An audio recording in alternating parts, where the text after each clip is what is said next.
The remnant sun slopes westward, and the red flocculent fire clouds stretch for thousands of miles. The wind is howling, and the cracked saline alkali Gobi Desert is flying rocks and sand. In the wilderness of the northern heath, under a sheltered cliff, 3 modified vehicles are arranged in an arc to act as an improvised fence to defend 2 tents. And 4 mercenaries in khaki combat uniforms, steel helmets and filtering gas masks, constantly patrol around the tents with guns. On the sand dunes opposite the camp, Chris buried himself under the yellow sand, only above his shoulders, staring at the makeshift camp in the distance like a torch, his angular cheeks full of wildness. He is 25 years old this year, 1.89 meters tall. Because he is a hunter, so he has a strong body. Compared with the skinny appearance of most people in the homeless area, there is a big difference. Since the meteorite constellation with intense radiation hit the Earth, the global temperature has risen dramatically. The red ground has been thousands of miles. Hurricanes have raged. Civilization has regressed, and the world has fallen into chaos.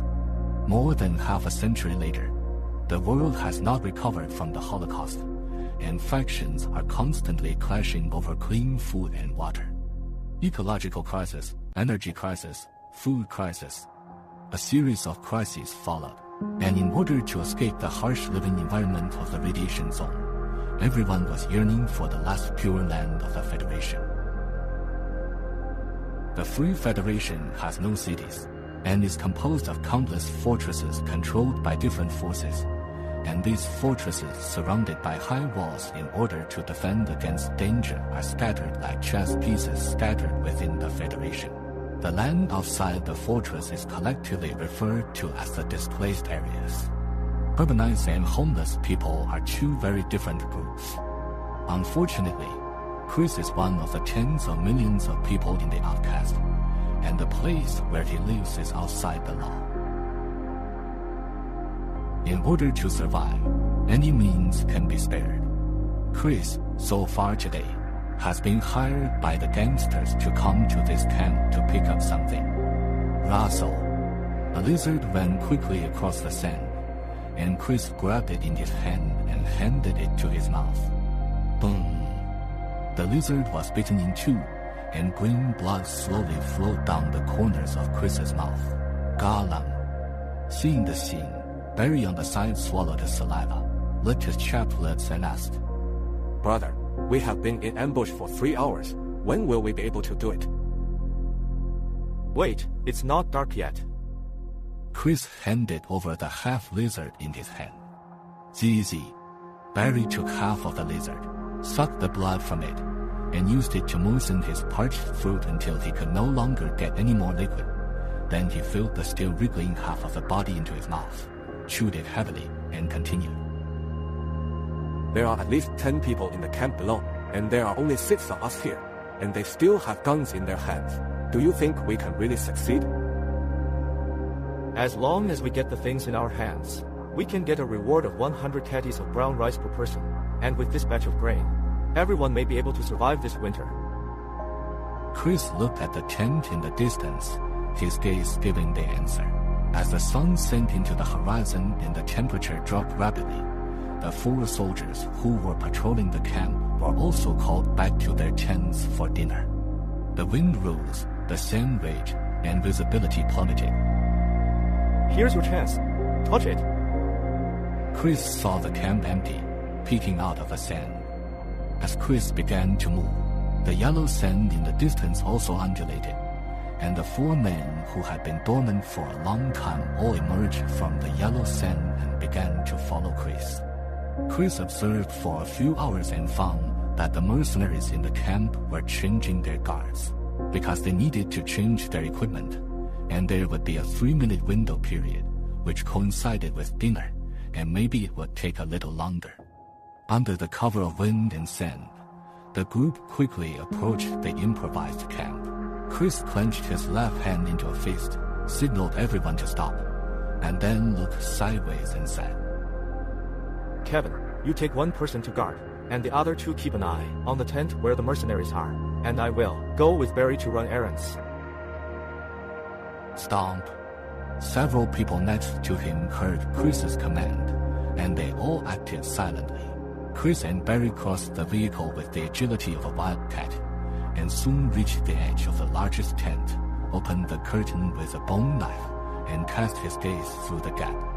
At this moment, in the middle of the tent, the charcoal fire in a copper basin was glowing red, and on the edge of the table next to it, a man wearing a headset was sitting at the table with his back to the door.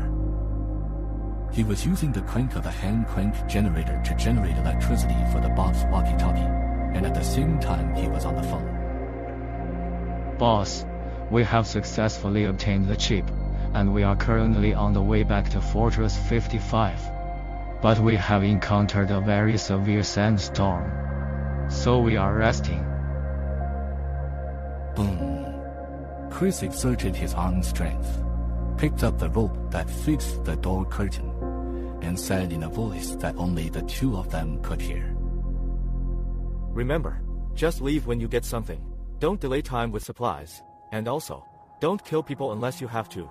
Otherwise the people in the fortress will die in the outcast, and they will definitely investigate to the end. Barry made an okay gesture, removed the longbow with bare tendons on his back, and drew a feathered arrow from his waist. The curtain of the door slowly opened, and Chris gripped the bone knife back and touched it calmly. Boss, please rest assured. I know that the drinking water in the city is urgent, and the water pump is about to pump to the pollution layer.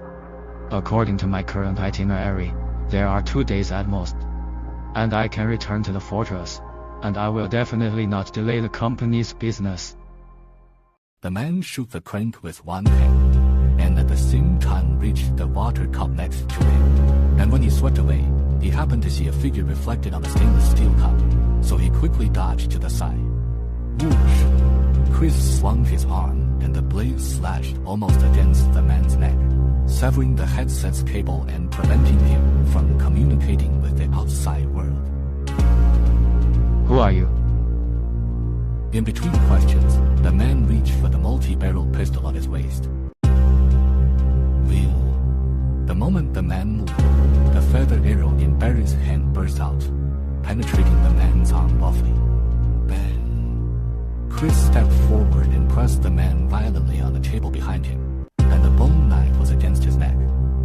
Don't make a sound, otherwise I'll kill you. Brother, you're an outcast, aren't you? The man smelled the smell emanating from Chris's body, as well as his ragged clothes, and forcibly endured the pain in his arm and said, I know that there is a disaster and famine in the displaced area this year, and your life is not easy. As long as you don't get impulsive, I can give you all the money and the food I brought. How about it? I'm not here to beg. Give me the chip and I'll be gone. Chris didn't really know what a chip was. He just repeated it as his employer asked. You're here for chips. When the man heard this, the corners of his eyes jumped violently twice. Do you know how important the water purification chip is?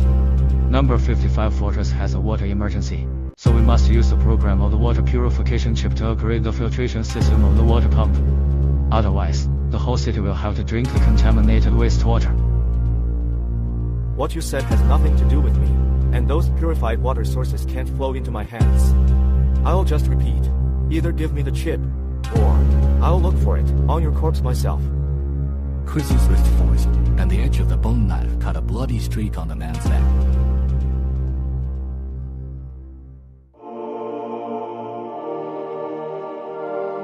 Constant updates. Stay tuned. Please pay attention. Thank you.